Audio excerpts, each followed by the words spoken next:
Next game, Rams, Seahawks, 425, Seattle. The Rams were 7.5 down to the 7-point favorites in this one. Total was 53 down to 51. LA is the $3.15 money line favorites on the road. And at the moment, I'm seeing consensus money back on the Rams in the over. And speaking of the Rams, absolute covering machines. 4-0 ATS on the year, 4-0 straight up on the year as well. These guys decimated Oakland and Arizona, meanwhile handily beating the Chargers and the Vikings. They've covered spreads of 6, 11, 7, and 6.5 respectively. Their average margin of victory thus far is 18 points per contest.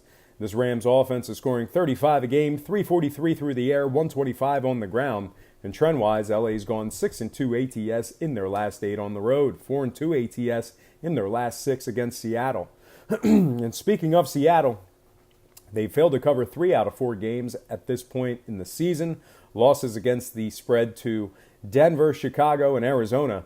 Seattle finds themselves scoring just 21 points per contest and throwing for just 196 per game. Opposing teams are also averaging 122 yards on the ground per game versus Seattle. And trend-wise, the Hawks failed to cover in 5 out of their last 7 at home.